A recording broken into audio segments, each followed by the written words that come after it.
People, it would seem, by people we mean you, tend to agree with Sir Keir Starmer. That's according to the latest GBNews People's poll. Yes, when asked who you want to fill in the gaps in the economy, 60% of people want the government to prioritise training British workers, whilst only 9% favour immigration plugging that hole. Now, when voters are asked whether they'd support changing Britain's current relationship with the EU to a Swiss-style relationship, that came up about a week ago, didn't it? 32% of voters say they would support it, falling to 15% among Conservatives and 13% amongst Leave voters.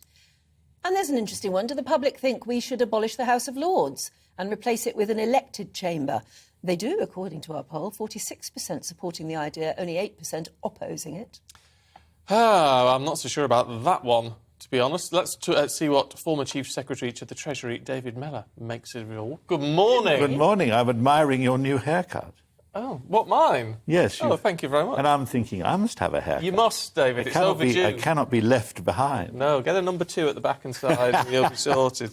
Look, we just find it absolutely fascinating on the immigration question that Sir Keir Starmer seems to have his finger on the pulse of what the public are thinking on this. Well, I think that, the trouble with Labour, they always have to speak with a forked tongue. Because on the one hand, Starmer and others were campaigning at the last election for, free access to this country. Now he obviously knows that that's not a winner. But I don't think that... I think only a fool would really believe that Labour don't just say what they think gets them out of a hole at the particular moment that they're being sort of cross-examined on this. But that applies to all politicians. Oh, yeah, of course, to some degree. Not me, of course. No, not you. No, I was an exception. But he has been saying various things ahead. It's almost like he's setting the agenda on a lot of issues. But this is the problem. He is. I mean, I do not understand why Sunak seems to have a passionate desire to get caught up in all the old rows over inadequate and difficult people.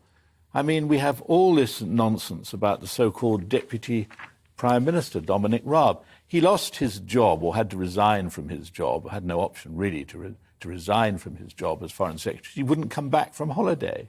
So what on earth is he doing back as Deputy Prime Minister? Someone said to me, well, he supported Sunak. Well, I'm sure Sunak's dog supported him as well, but it doesn't mean the dog should be made Deputy Prime Minister.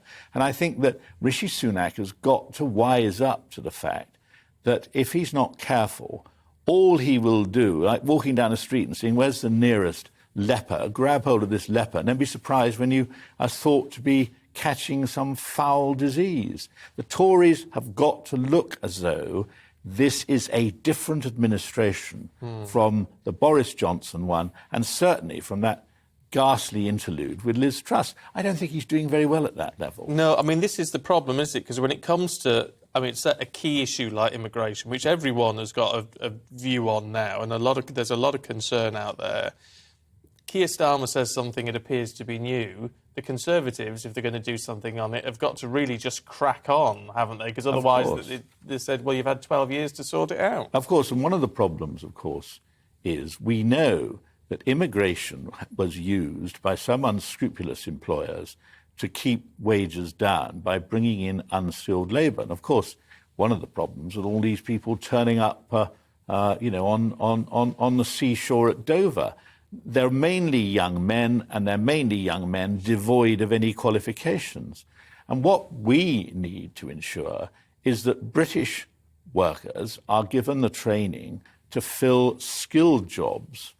But it's always been a big problem, and that is that we are paying a lot of people unemployment benefit who are not actually forced to be unemployed. It's optional. And, this is a bad situation. But talking about retraining or providing training programmes for people who want to be trained in something that's higher level of skill still leaves this massive amount of jobs that, at the moment, it appears Brits don't want to do. Only immigrants will do them.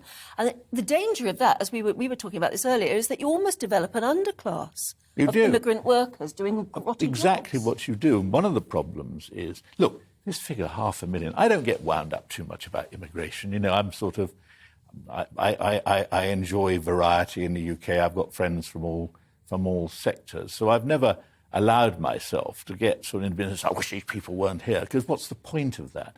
But even I, tolerant sado that I am, 500,000 more people this year. It's unsustainable, isn't it? Totally unsustainable. Well, you just think, I don't know, here's a test for you, because I can't get my head around it. Name me a city that's got 500,000 people in this country. I mean, and then you think to yourself, that many people. That number of people have come in since last January. Sorry, I don't see that working in the longer run, you know? No, not in the long term. Look, can I ask about the House of Lords issue? Because this always gets my go. It always seems like, I mean, according to our poll, a lot of people think, yes, it should be an elected chamber. That's the whole point of it, isn't it, actually, that it is not an elected chamber, but a chamber of experts? Yes, but, well, first of all, the House of Lords were people born to rule. Well, originally, yeah. That's finished. Then it was supposed to be people of such exceptional quality that they deserved a place in the legislature. You look at some of these people in the House of Lords now. I mean, it's terrible. And you get, I don't know, Boris Johnson was going to put somebody in who was 27 years of age. That means that person could live for 60 years, still be a member of the House of Lords and still drawing, every time he or she chose to turn up, 300 quid a day, and that'll probably go up. Tax-free. I think the problem is that there has been an abuse of a system. I mean, you look at some of the weird and wonderful people that are put there. And I actually think, you know, having never had any interest in going there myself, you know, I had my parliamentary career. As far as I was concerned, I didn't want to prove there was life after death. And, of course, an increasing number of people who held high office don't go to the Lords. The people who go to the Lords are people who are unsuccessful candidates somewhere, or people, you know, one chap said to me, I wouldn't embarrass him by saying, which is, of course, you get the best table in a restaurant. And I'm afraid I said something truly terrible, so cut my tongue out. I said, but I get the best table in a restaurant Anyway, yeah. But I've visited the House of Lords, and you do see some lords and ladies, baronesses or whatever, working blooming hard. Oh, yeah. They sit on special committees, and they really do work. They do. Some of them are really valuable, aren't they? But how does one differentiate between the two? But there's no doubt about it that when you look at the ones that Blair put in, Cameron put in, and so on, it's just the House of Lords has become inundated with people who, on the luck of the draw, are there, but there is no real justification for them being there. You could go on a tube train, choose every 10th person. They make a better fist of being in the House of Lords than a lot of them. If anyone could stand for yes, election. of course.